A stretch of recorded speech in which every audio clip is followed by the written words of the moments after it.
하나님께 영광이 되게 하나님께 영광이 되는 삶을 살게 해 주시옵소서. 아멘. 아멘. 감사합니다. 범사에 우리는 하나님께 영광이 되도록 살아가는 우리 모두가 되어야 할 줄로 믿습니다. 이곳에서는 모르겠는데요. 어제 강하는 눈이 참 많이 왔습니다. 한 10cm 이상 발이 붕붕 빠도록 그렇게 많이 왔습니다. 그런데 어제뿐만 아니라 1865년 겨울 영국 웨일즈라고 하는 곳에도 아주 눈이 많이 왔답니다. 눈보라가 몰아치는데 눈이 많이 오니까 남편을 먼저 보내고 어린 아이, 서너 살 먹은 어린 아이, 그 아이와 눈길을 가게 됩니다. 눈길을 이렇게 가다가 한참 가다가 길을 잊어버렸지요. 한참 가다가 동서남북을 분간을 못하는 것입니다. 왜냐하면 눈이 펑펑 쏟아지니까 해도 없고 동서남북 분간 못하다 헤매다가 죽었어요. 그런데 다음 날 누군가 날이 눈이 오지 않고 그래서 지나가다가 보니까 한 여인이 빨가벗고 자기 입은 옷을 그 아들 서너 살 먹은 아들에게 다 칭칭칭칭 감아 입혀주고 그 아들을 품고 그렇게 죽어 있었다고 합니다. 그러니까 서너 살 먹었으니까 이 어린아이는 뭔가 알잖아요. 그런데 어린아이는 살아있고 엄마는 죽고. 이 아이의 이름 여러분이 들어서 알 줄로 믿습니다. 데이비드 로즈라고 하는 이 아이였었는데 그가 1916년 영국 총리가 되어서 하는 말이 우리 어머니가 어떻게 해서 나를 살려주셨는데 내가 아무렇게나 살 수 없었다. 고아로 이렇게 살아오면서 우리 어머니가 나를 어떻게 해서 살려주셨는데 내가 아무렇게나 살 수 없었다. 어떤 유혹에도 나는 빠져 들어갈 수가 없었다. 고난에도 굴할 수가 없었다. 그래서 열심히 살아왔다. 그렇게 말을 했다고 합니다. 여러분, 우리도 주께서 죽어가면서까지 우리를 살려주신 우리 주님을 의지하고 주님의 말씀대로 살아가는 저와 여러분이 되어야 할 줄로 믿습니다. 주님께 영광이 되는 삶을 살아가기 위하여 힘쓰는 저와 여러분이 되어야 할 줄로 믿습니다. 오늘 소개할 고린도 교회 여러분이 많이 들어서 알지요. 유대교 성도들하고 속한 자들하고 불신자들하고 이렇게 섞여서 신앙생활 하는데 이방 문화에 사는 사람은 아무거나 먹지만은 유대교에 속한 사람은 제사 음식을 우상에 드려지는 예물을 먹지 않습니다. 그러니까 먹는 것이 다르다 보니까 유대에 속한 자는 우상에게 바쳐진 예물을 먹지 않다 보니까 늘 트러블이 일어나는 거예요. 같은 교회에서. 그래요. 이방 문화에 속한 사람들은 아무 것이나 먹고 저들은 먹지 않으니까 식사 자리에서 함께 식사를 하는데 자주자주 이렇게 서로 이렇게 충돌을 했다라고 합니다. 그래서 바울이 한 말이 뭐라 하냐? 8장, 9장, 10장 이렇게 계속해서 이 우상 제물에 대해서 말씀을 하는데요. 8장 1절에 보게 되면 뭐라고 말씀하느냐 하면은 우상의 제물에 대하여 우리가 다 지식이 있는 줄은 아나 지식은 교만하게 하며 사랑은 덕을 세운다 이렇게 말씀하고 있습니다. 그렇습니다. 세상 지식은 원칙을 중요시 여기기 때문에 우리를 조금은 당황케 하지만은 사랑은 상대를 세워주기 때문에 따뜻한 정감이 흐르는 그런 삶인 줄로 믿습니다. 그러기에 누군가로부터 초대를 받았다라고 하면은 이것이 우상 앞에 드려진 예물이냐 아니냐 따지지 말고 먹는 것이 좋다라고 하는 것이요. 왜? 그 초대한 사람의 얼굴을 봐서 그 사람의 얼굴을 봐서 가리지 말고 먹으라고 하는 것입니다. 이거 우상 앞에 바쳐졌네. 아니, 나는 안 먹어. 그러지 말고 초대한 사람 그 얼굴을 봐서 먹으라고 하는 것입니다. 왜 그래야 돼요?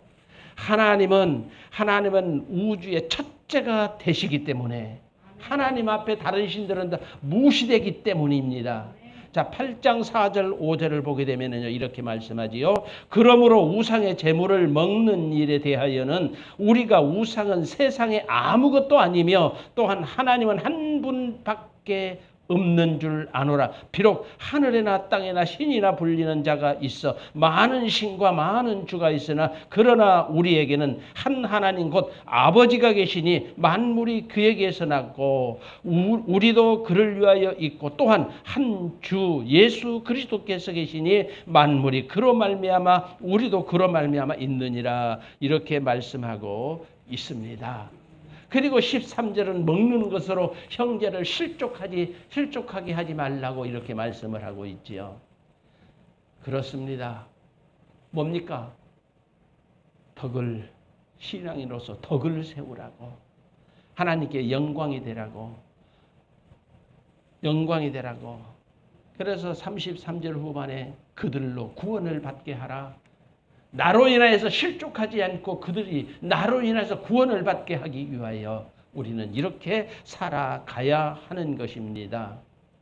먹는 것으로 믿음이 약한 자를 실족하게 하지 말라고 하는 말씀입니다. 이것이 성경적 교훈입니다. 믿으시기 바랍니다. 성경적 교훈입니다. 그런데 주의할 것이 또 있습니다.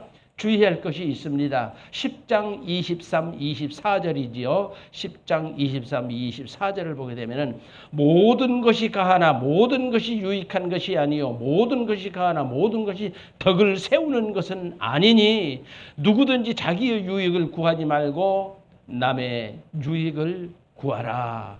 그리고 한 절 더 보게 되면은 무릇 시장에서 파는 것은 양심을 위하여 묻지 말고 사서 먹으라고 하는 것이 성경적 가르침입니다.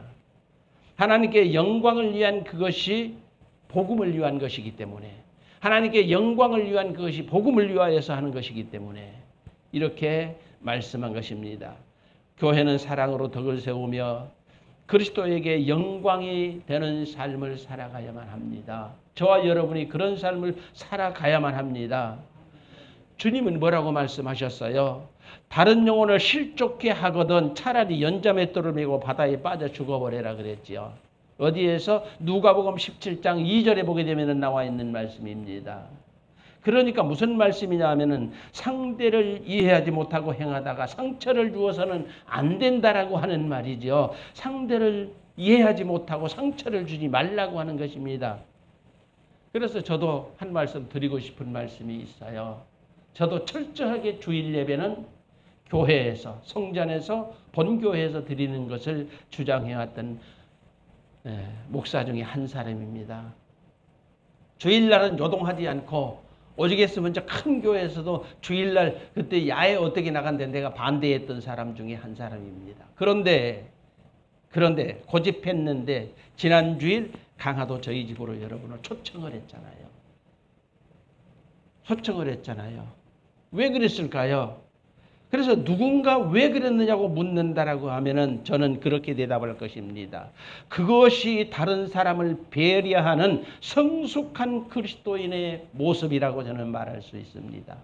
이전에는 제가 단편적으로 요만큼만 알았어요. 요만큼 알았기 때문에 교회에서, 저 큰 교회에서, 그것도 합동체 그래도 동평양 노회만 알아주잖아요. 여러분도 다 아실랑가 모르실랑가는 모르지만은 뭐 통합측 어디 거기보다도 아주 꼴통파들이 많이 있는 그런 노회, 교단 노회에서 있었지만은 거기서 간다는 거예요. 주일날 야외 예배 간다는 거예요. 그래서는 제가 목사님한테 그때는 제가 뭐 아무 힘도 없었지만은 교육전도사 신병이 교육전도사 내가 반발했어요. 그랬더니 전도사님 갈 수 있으면 가야 돼요.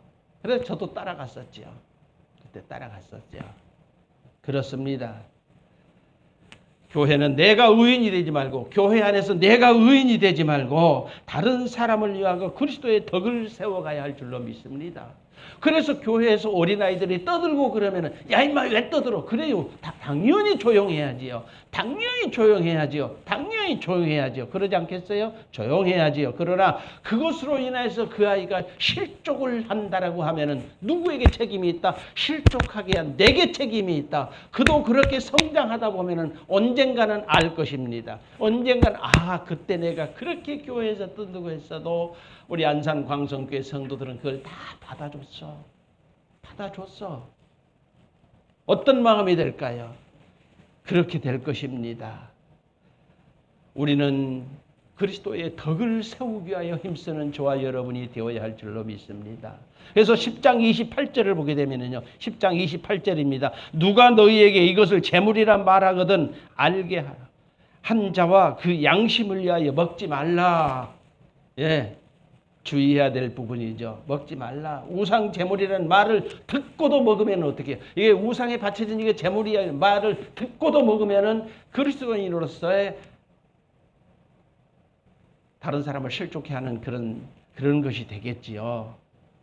다시 말씀을 드립니다. 자, 먹는 것으로 남을 실족하게 하지 말아야 된다. 남자들은요. 어디 가면은 술을 권하는 것을 많이 봅니다. 저도 이전에는 목사가 되고 나서부터 누구 권하지 않지만은 그 이전에는 술을 많이 권해요. 나 술 못 먹어 해도 권해. 저는 원래 술을 못 먹거든요. 원래 술을 못 먹는데 한 잔도 못 먹죠. 그런데 권해요. 안 먹어 그러면은 야 인마 교회 다닌다고 안 먹어? 어떤 집사도 먹더라. 믿든지 말든지. 통상적으로 그렇게 하면서 권하거든요. 우리는 지혜롭게 거절할 수 있는 우리 모두가 되어야 할 줄로 믿습니다. 술을 권하는 사람들 중에 그런 사람도 있지만은 야 집사도 술 먹더라. 어떤 누구도 술 먹더라. 그리고 심지어는 어떤 교단에 보면은 목사님들도 술 먹어요. 예, 그러더라. 우리는 다 같을 수 없다라고 하는 것을 여러분은 분명히 기억해야 할 줄로 믿습니다. 그건 자기 생각대로 말을 하든지 말든지 우리는 어떻게 살아가야 된다? 그리스도인으로서의 본분을 지켜야 한다라고 하는 것이지요. 그래서 사도 바울은 31절에서 이렇게 말하잖아요. 자, 그런즉 너희가 먹든지 마시든지 무엇을 하든지 다 하나님의 영광을 위하여서 하라. 아멘입니다. 아멘입니다. 성도는 하나님의 영광을 위해서 자신의 욕구를 절제할 수 있는 저와 여러분이 되어야 합니다. 우리의 감정을 절제할 수 있는 우리 모두가 되어야 할 줄로 믿습니다. 교회에서 거침이 되지 맙시다. 교회에서 거침이 되지 맙시다. 자, 32절로 11장 1절을 보게 되면 이렇게 말씀하지요. 유대인에게나 헬라인에게나 하나님의 교회나 거치는 자가 되지 말고, 거친 자 되라? 되지 말라. 되지 말고 나와 같이 모든 일에 모든 사람을 기쁘게 하여 자신의 유익을 구하지 아니하고 많은 사람의 유익을 구하여 그들로 구원을 받게 하라. 구원을 받게 하라. 그리고 11절 내가 그리스도를 본받는 자 된 것 같이 너희는 나를 본받는 자 되라. 이렇게 말씀하시지요. 그렇습니다. 모든 일에 자신의 유익보다는 그리스도의 덕을 선전하여 낯가달게 많은 사람, 여러분 까닭에 우리 안산 광성교회 성도들 까닭에 많은 사람들이 구원을 받게 되기를 주의 이름으로 간절히 축원합니다. 이것이 우리 성도의 본분이기 때문입니다. 그래서 바울은 나를 닮으라 그랬죠. 자, 바울의 어떤 것을 닮아야 됩니까? 성격 닮아야 됩니까? 아니요. 바울의 성격은 그렇게 칭찬받지 못한 아주 날카로운 성격을 가지고 있었습니다. 우리가 들은 바에 의하면은 그도 한 성격 했던 그런 사람이었었지요. 그러나 거듭난 후에는 다른 사람에게 복음의 걸림돌이 되지 않았습니다. 그가 거듭난 후에는, 성령으로 거듭난 이후에는 온전히 예수님의 사람으로 온전해졌던 바로 그 이후에는 그는 걸림돌이 되지 않았습니다. 여러분이 잘 아는, 저도 종종 말씀드리는, 저도 못 봤어요. 그런데 들어서 알지요. 김육두 목사님이 어떤 사람인지 여러분 아십니까? 평양 깡패라고 그래 우리가 들어왔잖아요. 평양 시내가 그 사람이 떴다 하면은 발발발발 떠는 거예요. 시장에 그 사람이 나타났다라고 하는 모든 시장 상인들이 장사를 접고 들어갈 그런 정도로 아주 개차반이었던 사람이었어요. 그런데 그가 하나님을 믿고 성령으로 거듭난 이후에는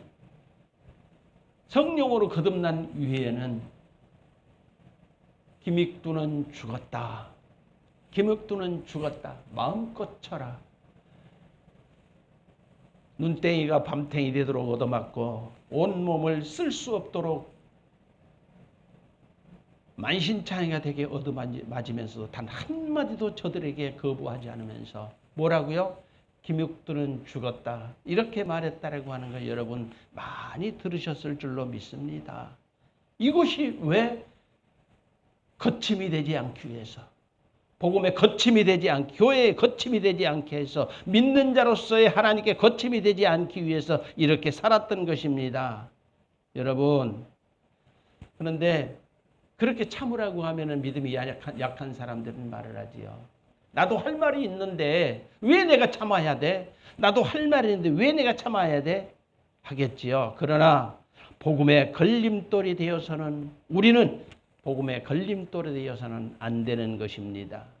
하나님 앞에서 다른 사람이 나라 구원을 받게 하기 위해서 우리는 감정을 절제할 수 있는 우리의 성격이, 우리의 삶이 아버지 절제할 수 있는 하나님께 은혜가 되는 덕을 세우는 그런 저와 여러분이 되어야 할 줄로 믿습니다.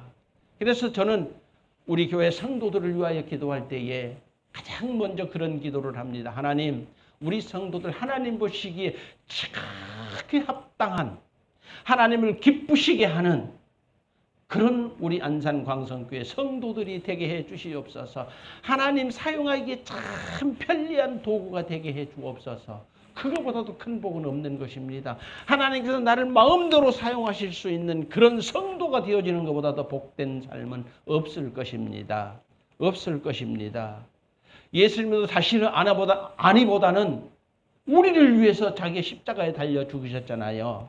맞습니다. 다른 사람을 위해서 사셨다라고 하는 것입니다. 그래서 우리 주님은 그리고 이렇게 말씀하셨지요. 마가복음 20장 28절에 보게 되면은 인자가 온 것은 섬김을 받으려 함이 아니라 도리어 섬기려 하고 자기 목숨을 많은 사람의 대속물로 어떻게 한다? 주려 함이라. 아멘. 우리 주님은 그걸 실천하셨습니다. 희생 선언이었습니다. 그렇습니다. 바울을 본받는 것이 예수님을 닮아가는 길이 될 것입니다. 우리도 그 길을 가야 합니다. 그 길을 가야 합니다. 그 길을 가야 합니다. 베드로와 바울 어떻게 죽은 건 여러분 아시잖아요. 나를 십자가에 바로 달려 죽게 하지 말고 거꾸로 달아주라. 목을 저들에게 배임을 당하는데 목이 아직도 미종조국, 아직도 미복음이 선포되지 않는 것으로 그 목이 굴러갔다라고 하는 이런 사실. 그리고 그 외에도 예수님의 12제자 중에 사도 요한을 빼놓고는 11명이 다 순교를 하셨잖아요. 아니, 가룟 유다는 자기 자신이 자기 목숨을 베었고요. 자살했고요. 그래요. 10명의 제자들이 다 순교를 했잖아요. 그분들이 어떻게 죽었습니까? 어떻게 세상을 어떻게 순교하였습니까? 우리도 기꺼이 내어놓을 수 있는 거기까지 자라면 참 좋겠으나, 그러나 우리가 살아가면서 주님께 덕이 되는 삶을 살아야 되지 않겠나. 나보다도 다른 사람을 위해 살아가야 되지 않겠나. 하나님께서 나의 삶을 보시고 기뻐하실 수 있어야 되지 않겠나. 이런 생각을 해보게 되는 것입니다. 여러분, 믿는 사람이 세상의 법과 질서, 옳고 그런 그 잣대에 의해서 살아가는 거 참 좋다고 생각하십니까? 우리는 그 이상의 법, 하나님께 영광이 되는 삶을 살아가야 할 줄로 믿습니다. 여러분은 우리가 하나님을 믿는 순간 하나님의 자녀가 되었음을 믿으십니까? 여러분이 믿는 순간 예수 그리스도는 나의 구주가 되시다 믿는 순간 여러분은 하나님의 자녀가 되었습니다. 그래서 우리는 하나님의 자녀입니다. 세상에서 청소년들이 개차마루로 살아가면 어른들이 뭐라고 하는 것 여러분 들으셨습니까? 저거 누집 자식이야 저거. 누집 새끼야 저거. 시골에는 뭐 떡 하면은 다 아니까 대개 보면 그 누집 자식이야 그러거든요. 그 말의 뜻을 알겠습니까? 그 아버지가 그 아들로 해서 욕을 먹는 거예요. 우리는 주님의 자녀입니다. 우리가 잘못 살아가면 주님이 욕을 먹게 되는 것입니다. 영광이 아니라 주님께 해가 된다라고 하는 사실입니다. 우리가 바르고 정직하게 살아가는 우리 모두가 되어야 할 줄로 믿습니다. 그래서 31절 그런즉 너희가 먹든지 마시든지 무엇을 하든지 다 하나님의 영광을 위하여 하라. 무엇을 하든지 다 하나님의 영광을 위하여 하라. 아멘입니까? 이렇게 살아가기를 결심해야 할 줄로 믿습니다. 하나님께 영광이 되기 위해서는 우리에게 정의와 공의가 있어야 합니다. 공의가 있어야 합니다. 어려운 말입니까? 바르게 살아가야 합니다. 교회에서 헌신하는 것도 힘들 것입니다. 복음을 전하는 것도 힘들 것입니다. 복음 전하는데 힘들지 않은 것이 어디가 있겠습니까? 주의 일을 감당하는데 힘들지 않은 것이 어디가 있겠습니까? 다 힘이 듭니다. 힘이 듭니다. 그러나 우리 주님은요, 우리 인생으로 고생하게 하는 것이 하나님의 뜻이 아니라 예레미야 애가 3장 3, 외우기도 쉬워요. 333이면 됩니다. 예. 예레미야 애가 3장 33절에 보게 되면은 우리에게 주시는 말씀입니다. 교회에서 헌신하는 것 참 힘들지요. 그것이 누구를 위한 것입니까? 그것이 누구를 위한 것입니까? 여러분, 하나님께 헌신 봉사하는 것 힘이 들지만 그것이 하나님을 위하고 교회를 위하는 사역이라고 하면은 하나님께서 다 기억하실 줄 믿습니다. 전도 여간 힘든 것 아닙니다. 힘듭니다. 때로는 상대방에게 삿대질도 하고 얻어맞기도 하고 그래도 이것이 한 사람을 살리는 사역이기에 우리는 그 일을 해야 되는 것입니다. 2024년 우리는 전도하고 정말 열심히 살아가면서 하나님의 은혜 가운데에서 하나님께 영광 돌리는 우리 모두의 삶이 되어야 할 줄로 믿습니다. 아멘. 믿는 우리는 잘되고 형통할 때 그리고 주의해야 합니다. 교만하지 말자라고 하는 것이지요. 쟤 나보다 못해. 나는 운동에서 이렇게 힘이 있는데 비리비리해갖고 저 어디 가서 얻어맞기나 하고 내가 제 의지에서 뭐래? 누구를 위해서 사십니까? 우리 하나님의 영광을 위해 산다는 그런 사람을 보호해 줄 수 있는 내가 돈을 많이 벌었습니다. 가난해서 떼거리도 못 먹는 사람이 있습니다. 병신같이 뭐하고 저렇게 살아 하지 말고 그를 보듬어 줄 수 있는 그를 끌어안아줄 수 있는 우리 모두가 되어야 할 줄로 믿습니다. 여러분, 물고기는 어디에 있을 때 마음대로 활기치며 살아갑니까? 물 안에 있을 때, 물에 있을 때에. 우리는 그리스도 예수 안에 있을 때에 마음껏 다스리며 정복해 갈 수 있습니다. 여러분, 믿는 자의 구원 이후에 더욱 열심히 하나님 보시기에 참 아름답게 살아가는 우리 모두가 되어야 할 것입니다. 그러면은 하나님의 뜻대로 살아가야 하는데 하나님의 뜻이라고 하면 그 하나님의 뜻이 무엇일까요? 우리 주님 말씀하셨잖아요. 나더러 주여 주여 하는 자마다 다 천국에 들어갈 것이 아니요 아버지의 뜻대로 행하는 자라야 들어가리라. 그 뜻이 무엇입니까? 그 뜻이 무엇입니까? 하나님을 믿는 것, 예수 그리스도를 믿는 것, 그것이 주의 일이라 우리는 말씀을 압니다. 그래서 요한복음 6장 40절에 보게 되면은 하나님의 뜻은 믿는 자마다 영생을 얻게 하는 것이라 말씀해 주시고 있지요. 우리는 하나님의 은혜 가운데에서 여기까지 왔습니다. 그러면은 나로 인하여서 하나님이 내가 어떻게 살아가야 하나님이 나로 인해서 기쁨을 얻으실고 그렇게 살아서 가는 저와 여러분에게는 영생이요 부활까지 부활까지 우리 주님이 주시겠다라고 요한복음 6장 40절에서 분명히 말씀하고 있잖아요. 내 아버지여 뜻은 아들을 보고 믿는 자마다 영생을 얻는 것이니 마지막 날에 내가 이를 다시 부활이잖아요. 부활까지도 갈 수 있다라고 하는 것이죠. 믿는 자들은 부활까지도 갈 수 있다라고 하는 것이죠. 우리 모두는 부활해야 합니다. 천국만이 아니라 부활해야 합니다. 부활 신앙을 가지고 살아가는 우리 모두가 됩시다. 그렇게 하기 위해서 2024년에는 서로 이해주고, 우리는 뭐 많은 성도들이었기 때문에 더 쉽잖아요. 서로를 이해하고 하나님께 영광이 되는 길을 열심히 걸어가는 우리 안산광성교회 성도들이 되시기를 주의 이름으로 간절히 축복하고 기도합니다. 축복하고 기도합니다. 우리 통성 기도합니다. 통성으로 우리가 기도하는데 주보에 보게 되면은요, 주보에 특별 기도 제목이 있습니다. 이 특별 기도 제목을 보면서 우리 주여 한 번 외치고 하나님 앞에 간절히 기도하십시다. 들은 말씀 생각하시면서 우리 또 기도하십시다. 주여 아버지 하나님 은혜 감사드립니다. 연말연시 사탄이